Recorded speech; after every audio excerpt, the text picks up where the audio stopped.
Halo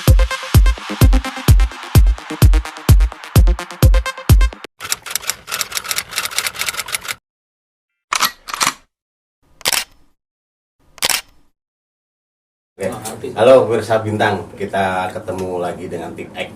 Kita nyambangin ke rumah Tip X. Kita mau bincang-bincang dengan para sesepuh dalam musik ya kan.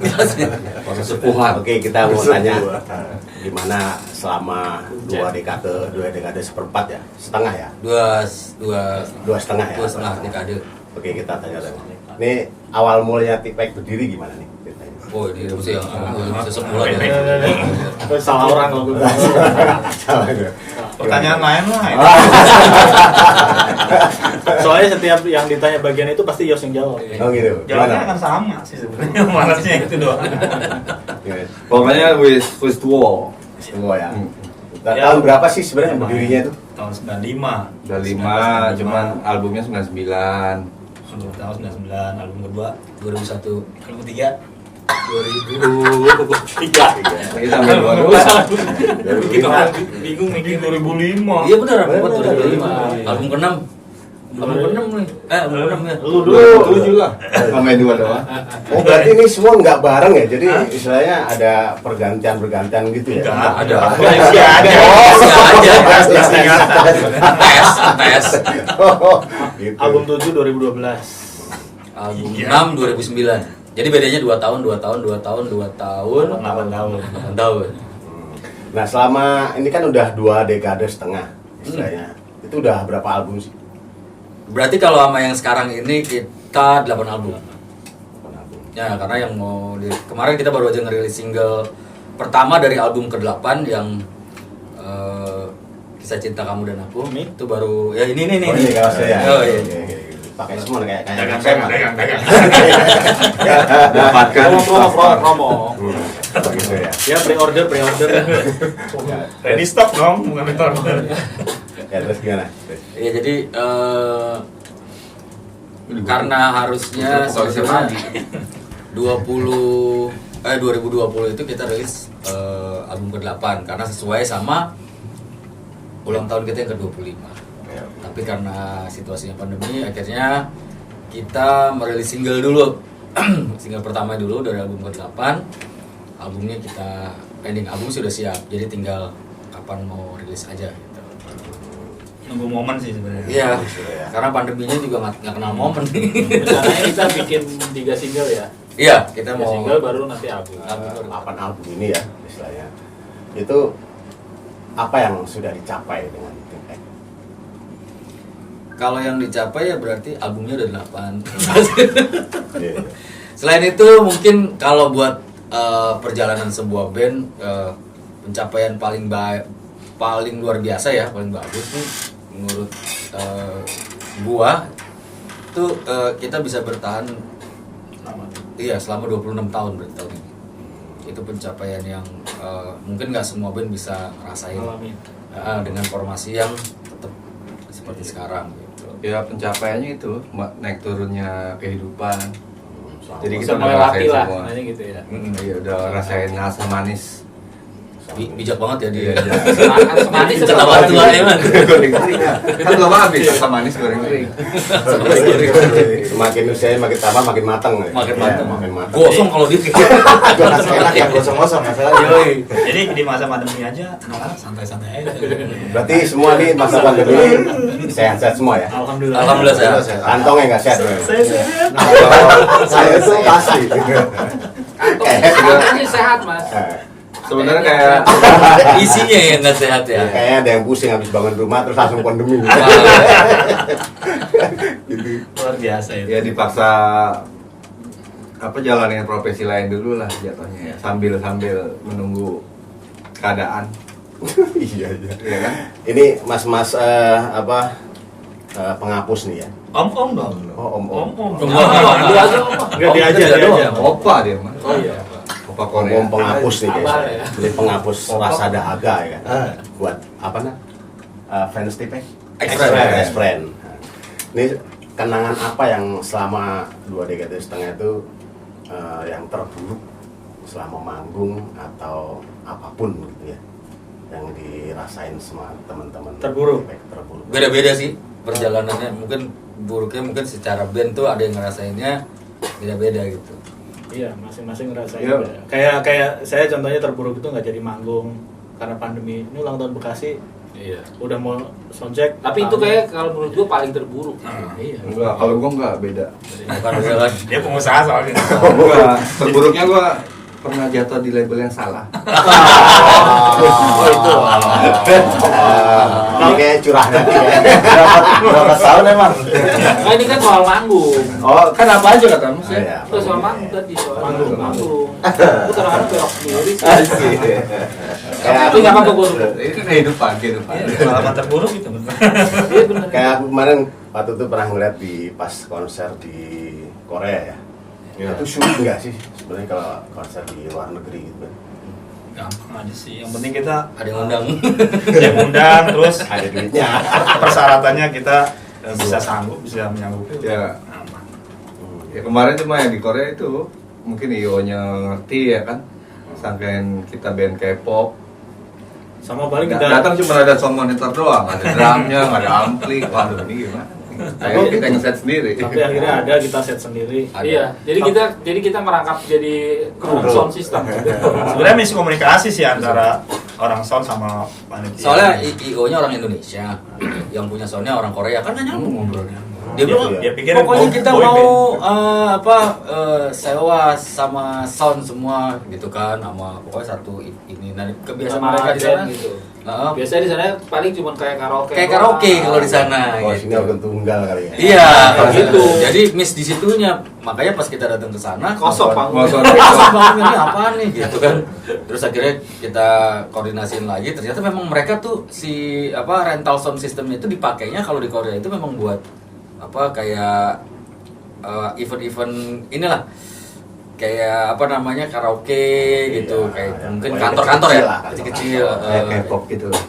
Paling macam. Banyak yang Kayak dance Manis One, nya kan? kayak Manis One kayak gitu. Berarti itu waktunya juga molor dong kalau kayak gitu ya. Iya, harusnya kita pagi itu udah soundcheck, cuma kita agak siang jadinya karena nunggu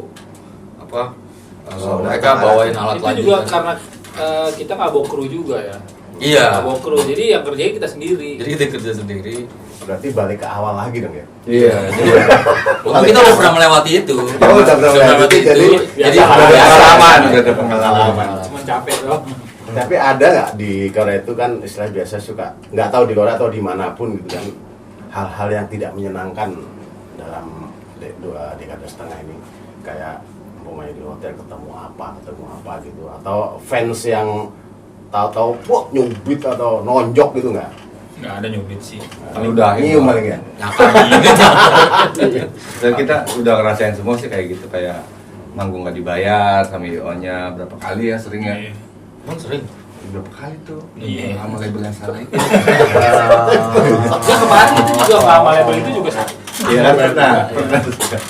Tapi seringan sama yang bilang sama sih. Kan ini juga apa? Jangan gibah lah, jangan gibah ya.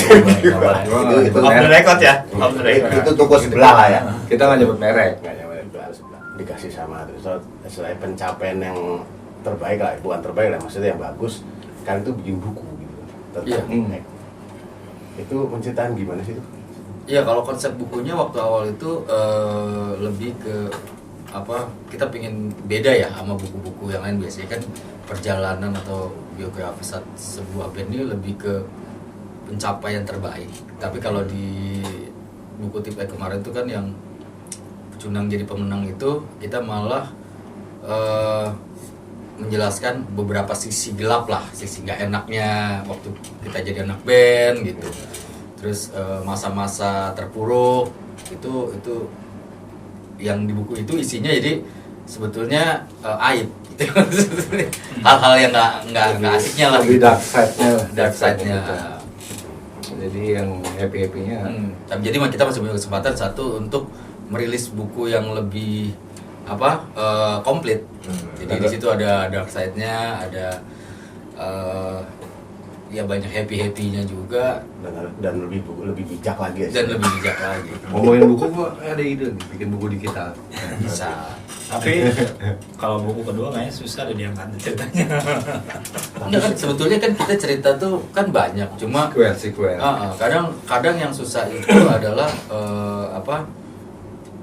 membuat cerita itu jadi gampang buat orang terima gitu. Kayak contoh umpamanya dulu, ini kan cerita gaib deh.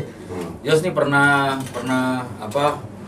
lu pernah cerita yang di Bali apa di mana tuh yang pas lu video call sama Ke kan sama anaknya, terus kata anaknya bilang itu siapa ya, itu siapa, kan horor dia sendirian di dalam Gitu? hotel, iya lagi video callan kan. Jadi siapa ya rambutnya panjang ya? Iya. Siapa ya itu ya? Dia nyumpah. Ayahnya pura-pura nggak ada siapa. Kalau beneran itu pelan-pelan. Oh bagi-bagi nanti pas dia pamit kan. Itu di mana ya? Itu di mana dia? Di mana ya? Di mana aja Di di Bali. Tapi sering begitu ya semua sih. Iya. Nggak, dia penakut bang, udah penakut. Tapi bener, gua sambil nengok, loh apaan gitu. Terus anak-anak gua pada datang tuh. Nggak ada apa-apa Ke gitu. Cuma anak gua yang kecil doang yang ngeliat. Nggak, soalnya kan dia masih kecil kan waktu Iya, itu. masih bersih lah ya. Kalau kayak ini kan udah nggak bersih kan terus lah ya. Dari situ gua langsung pindah kamar. Gitu. Pindah kamar ya. Gitu. Oh, jadi ngeri juga ya kayak gitu. Tapi gua beberapa kali sih, jadi begitu masuk hotel kan biasanya gua sama teman kamar hotel gua tuh si main trompet, dia kan biasanya masuk pintu dibuka videoin gitu, terus diupload ke Insta Story. Itu juga ada yang lihat, ada yang tak pernah bisa lihat gitu. Lu tadi Insta Story lu ngeliat apa? Nggak ngeliat apa-apa, itu ada cewek lagi duduk kayak gitu. Ih, serem. Padahal Ini kayak cermis ya, kayak cerita misteri lah. begitu. Obrolan malam Jumat. Lalu malam Jumat. Yang begitu-begitu gue jadi gue sebenarnya bukannya takut, cuma malas aja gue kalau ngeliat mukanya gitu. Feedback itu yang agak, maksudnya bukan ada, semua tuh bagus gitu. Tapi yang paling dikenal sama orang-orang itu yang apa nih? Selamat jalan ya. Selamat jalan itu kan kayak orang-orang tuh mengisahkan orang kematian kan istilahnya. Sebenarnya lagunya gimana sih? Kalau Lu pertama bikin itu gimana sih? sebetulnya lagu Selamat Jalan itu lagu cerita tentang orang overdosis, meninggal karena overdosis. Tapi di lagu itu kita tidak menggurui atau mengajari orang untuk lu jangan narkoba deh, lu jangan lu berhenti deh. Kita nggak begitu di lagu itu. Jadi di lagu itu tuh sebetulnya kita malah ngasih pengandaian gitu. Sampling. Jadi pas kalau orang dengerin lagu itu, pesan dari Tipek adalah tuh kalau lu narkoba atau lu overdosis, akhirnya lu nggak bisa lagi ngeliat matahari, nggak bisa lagi lu seneng-seneng sama temen-temen lu gitu. Jadi banyak orang yang akhirnya merasa ditinggalin gitu. Masa pandemi ini, itu kegiatan kan udah konser udah nggak ada, event nggak ada itu. Kegiatan Tipek tuh apa aja sih? Ya sebetulnya Tipek ini kan programnya adalah 2020 kemarin itu kan rilis album. Nah tiba-tiba pas Maret itu pandemi akhirnya semua plan bergeser kan, berubah semua. Akhirnya kita nggak jadi rilis dan baru rilis di tahun 2021. Akhirnya kita punya banyak waktu sih untuk mempercepat si album itu gitu. Album itu jadi 2020 tuh emang udah kelar gitu. Kelar. Nah, pas udah kelar kan bingung. Terus ngapain nih gitu. Makanya sekarang banyak activity yang dilakuin sama teman-teman juga, ada yang di luar musik juga gitu. Kalau kayak ini Ari dia jadi juragan martabak Pogo. Bikin usaha ya kan? Jadi pengusaha, ini rata-rata jadi pengusaha. Dia udah punya 44 cabang di seluruh Indonesia. Udah digedein tuh, Tapi cabang kecilin. 44 cabang. Cabang apa aja tuh? Lu cabang bulu tangkis, Masih MLM. masih ranting ya. Tapi hikmahnya di pandemi itu ya kita bisa di masa waktu pandemi ini bisa fokus ke album, rekaman juga anak-anak. Iya, pasti ada banyak hikmahnya. waktunya. Nah itu hikmahnya tuh Hikmahnya, semua ya, ya. ya kayak enaknya ya kita jadi nggak bisa manggung. Karena kan biasanya kan kalau Tipek nih paling nggak dalam seminggu itu minimal Sabtu Minggu tuh kita Iya. manggung. Keluar Nah, kota. sekarang nih nggak ada event apalagi yang keluar kota, dalam kota juga nggak ada. Ya udah, kebiasaan barunya kan sekarang udah mulai diterima gitu. Iya. Yang awal-awal kemarin wah seneng nih akhirnya punya banyak waktu buat keluarga gitu. Sekarang Tapi kelamaan. sekarang udah berubah ya. Jenuh nih di rumah mulu gitu. Nggak ada aktivitas lain. Makanya pada jadi pengusaha. Operator kita kasihan ya. Oh, iya. Gue cuti dulu deh. Iya. Keluar cuti pandemi. Kelar cuti malah pandemi ada berarti. Cuti 2 bulan. Ya. Akhirnya dia cutinya lama. Diperpanjang. Niki juga jadi pengusaha, Yos jadi pedagang, Billy juga pedagang, Anto Iya. YouTuber. Entrepreneur semua. Entrepreneur semua. Gila-gilaan lah Berarti walaupun udah punya masing-masing udah punya ini sendiri. Sebenarnya itu buat Walaupun nggak ada hasilnya. buat ya, kita ngakalin buat satu buat membunuh waktu gitu. Karena waktu kan Iya, kita, time ya. kita biasa kerja terus di rumah 2 hari nggak ngapa-ngapain ya udah langsung stuck. Iya. Stuck kan. Jadi kalau kita keluar kan mau itu kemana nggak dapat duit atau dapat duit minimal kita pulang fresh gitu kan. iya, ada aktivitas lah intinya gitu. Aktivitas. Makanya akhirnya memutuskan sebagian jadi pengusaha semua ya. Kita juga berharapnya Usaha tanpa hasil. apa namanya bisa apa membuka link lagi sih ke depannya gitu buat Tipeknya gitu. Ini perkiraan pandemi itu akan lama kali ya. Mungkin Lama. setahun lagi atau 2 tahun lagi itu. Itu gampang sih sebetulnya mengusir pandemi biar cepet. Gimana saya? Ini kan dia mau ulang tahun, cuekin aja. Lantas yang kedua apa? Yang pertama. Oh gitu.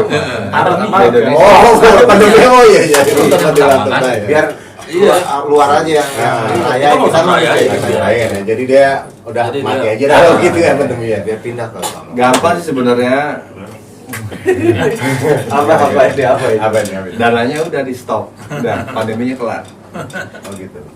Dan ini stop. Supply akhirnya. supply dananya dari atas. Oh. Jadi bawahnya udah yang mati kena kanker emang kanker, nggak semua covid kan? Iya, Yang mati bunuh diri ya covid juga.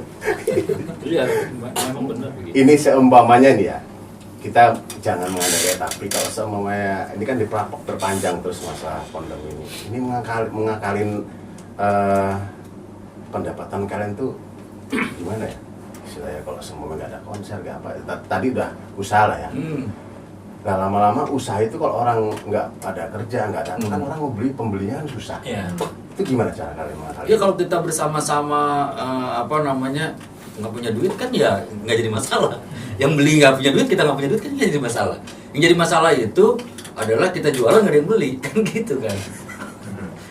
Ya itu masalahnya. Mas. Itu udah Ini paling jual barang paling mah. jual aset. Lelang dong. Jual ya. aset. Jualannya juga ada yang beli ya, orang ada yang punya duit ya. Apalagi kita ngomongin sekarang industri Musik ya.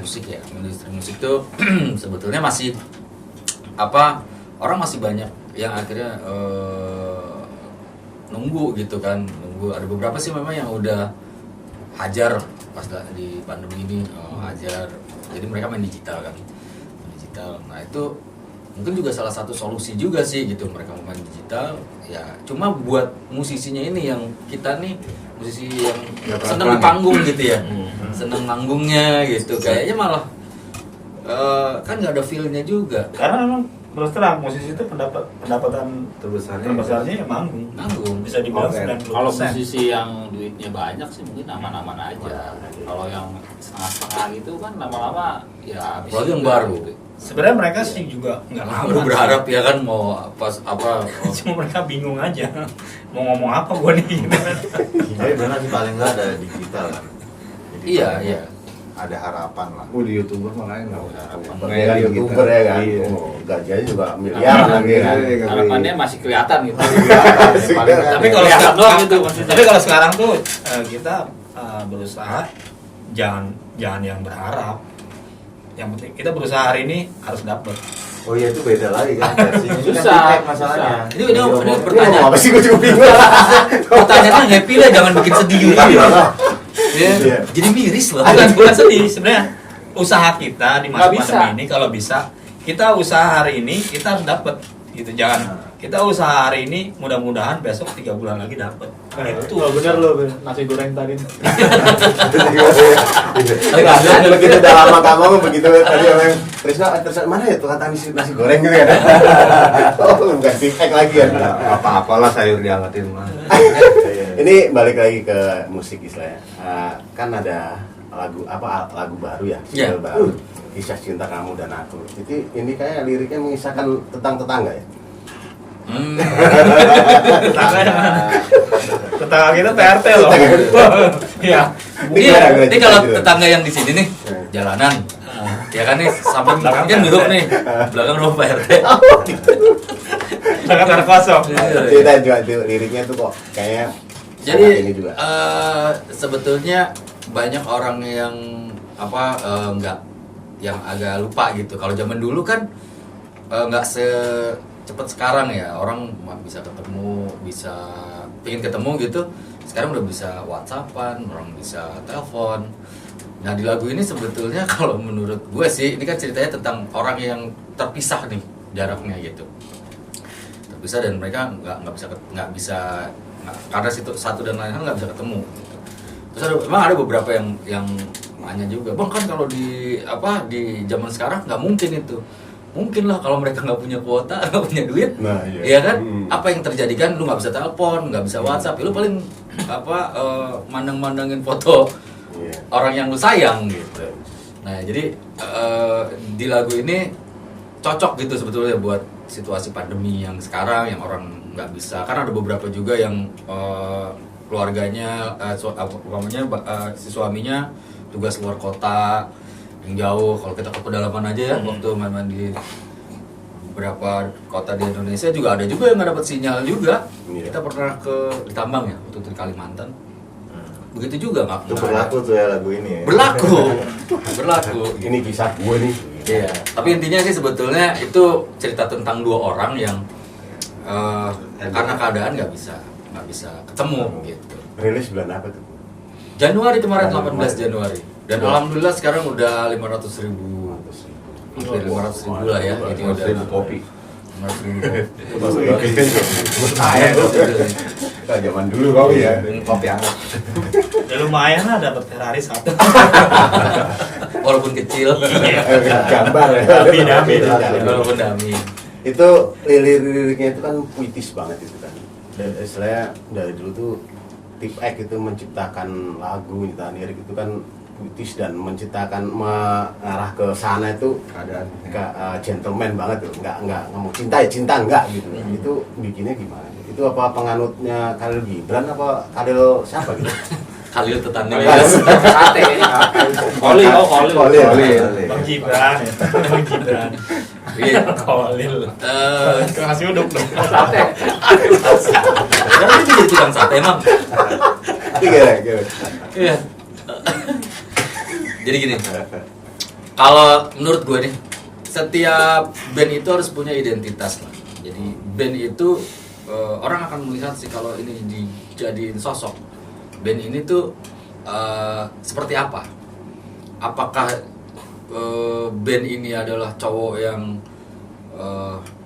elegan, cowok yang semi berandalan, cowok yang macam-macam gitu. Itu sebetulnya kuncinya kenapa band itu akhirnya orang bisa menilai, oh ini emang begini nih, sesuai gitu, identitasnya sesuai. Nah, Tip X nih kita tuh pingin jadi band yang memang nggak terlalu puitis, sebetulnya nggak terlalu puitis. Kita agak belak-belakan, agak rebel, tapi juga nggak terlalu rebel gitu. Anak muda yang punya pandangan sendiri lah istilahnya. Kalau kita ngomongin jatuh cinta versi Tip X pasti beda dengan band-band lain. Kalau kita ngomongin masalah sosial atau apa juga pasti punya cara pandang yang beda. Nah, kita sih berusahanya supaya orang-orang juga menilai oh sesuai nih, Tip X ini memang band anak muda yang memang punya karakter kuat gitu. Dan menginspirasi fans-fansnya ya istilahnya. Kita berharapnya sih begitu gitu. Jadi kan ya maaf banyak beberapa band yang bandnya cowok-cowok keren gitu ya, tapi di lagunya kayaknya lagunya tuh Gitu ya. disakitin mulu gitu. Ini kayaknya ini sebetulnya kalau jadi sosoknya apa nih gitu. Padahal bener orangnya gede-gede gitu. Kayak tetangga sebelah itu ya gitu ya. Gimana? Sekolah itu tadi. Kalau siapa Gibran? Gibran tanggal lu. Tetangga depan rumah kayaknya banyak. Gitu ya. Iya, oke. Terus Iya. Kita berpikirnya kayak gitu dan kita mencoba untuk kalaupun pakai yang puitis atau pengandaian, ya kita pakai pengandaian versinya tip X gitu. Jadi kita kalau gue seneng banget bikin kalimat atau ya dengan bikin kalimat dengan kata-kata yang nggak biasa orang denger. Jadi coba buat kalau orang dengerin lirik tip X tuh Biasa. kayaknya nggak. Kata-kata bahasanya biasa tapi dalam gitu ya. Enggak, itu kan iya, enggak. Maksudnya ada kalimat-kalimat kayak contoh umpamanya. Lu ngomong aja bilangnya jantan udah gitu aja. Bukan. Oh, bukan juga. Ya juga. Bukan. Jadi kayak umpamanya kayak gini. Nah, kan kalau bahasa Kingston kan ada yang wah. Iya, terlalu puitis. dalam. Ini kan bahasa sehari-hari. Bahasa sehari-hari tapi ada kalimat-kalimat yang nggak biasa gitu. Kalimat-kalimat yang umpamanya kayak lagu harus bisa umpamanya. Nggak perlu ada lagi. Cinta ya. Bukan, nggak perlu ada lagi kantong yang harus gitu. Pas Cinta. part kedua. Nah, Oh, nggak perlu ada lagi Udah senyum yang mikir, bikin udah. kantong deg-degan gitu kan. gua taunya cinta kan. Nah, lu kan taunya cinta. Udah lupa dia, udah lupa. Iya. Kelamaan sih. pengalaman gue banyak kan. Iya, kalau kata-kata kayak gitu kan sebetulnya orang ngelihatnya biasa, tapi kalau lu dengerin ini nggak biasa gitu. Kantong Itu deg-degan kelebihannya. itu bukan bahasa sehari-hari nih. Bukan Kantong bahasa deg-degan. Kantong bahasa sehari-hari, deg-degan sehari-hari. Iya, Tapi kalau pas di- dikalimatin kan jadi nggak sehari-hari. Kalau bahasa semuanya sehari-hari maksudnya gitu loh. Tapi kalimat yang gua gabungin ini bikin jadi nggak biasa. Kayak itu aja sih, simsalabim. Nah, kayak Itu gitu. ada kalimat khasnya lah kalau Majas tip X. lah. Simsalabim kucing kawin gitu. Iya. Itu khasnya tip X. Kalau di bahasa Indonesia tuh kayak perumpamaan. Oh gitu tuh. Iya, pengandaian benar. Pengandaian. Apa bahasanya? Majas. Majas marah ya. Majas moro. Majas tuh yang pakai biar Oh, rapi, iya, buat biar wisuda rapi. itu loh. Iya. Majas. Itu dibicarain nggak sih aransemen atau apa gitu? Kalau lagu, mungkin nggak sih itu? kalau lagu sih biasanya gue bikin dulu tuh. Gue bikin dulu lagu, Bikin dasarnya. bikin dasarnya. Nanti baru dilempar ke floor ke anak-anak, dengerin kita ngejam. Ya baru diolah lah di situ. Cocokologi. Cocokologi Dimasak, dimasak lah. Cuman karena memang apa kadang-kadang bikin lagu tuh kan mungkin orang sebagian bilang wah gampang, yang paling susah sebetulnya aransemen lagu itu. Nah, ada ya. Iya, lagu enak bisa jadi nggak enak loh gara-gara aransemen nggak enak. Jadi kalau udah ngeliat kita yang nggak disukain, waduh. Iya. Nah, dari situ tuh istilah tipek selama 2 dekade setengah itu pernah nggak ada cekcok sesama apa grup ini gitu? Apa udah menjadi keluarga besar atau Ya keluarga aja pasti cekcoknya nggak mungkin nggak ada. Iya, Ada lah kalau Perselisihan lah gitu. Kalau selisih-selisih itu ada, apalagi kalau itu gitu. hal yang biasa ya? Biasa. Sebetulnya kalau kita nih dibiasain kayak mau ngejam gitu, biasain ngejam sebetulnya malah lebih enak, cekcoknya sedikit daripada pokoknya kita ngasih Billy nih buat ngaransemen, di aransemen sama dia terus cekcoknya banyak karena kan nggak sesuai. Pasti kan yang ini nggak kayak gini, tapi kalau jamming kan pada saat itu semua Alirannya sama. Dapat. langsung inilah Bukan masak cekcok. bareng gitu. Bukan cekcok sih itu jatuhnya. Protes. Iya, tapi kan kalau kayak gitu kan jadi panjang ya. Kesannya suami istri gitu ya. Cekcok tanam. Tuh. Cekcok tanah.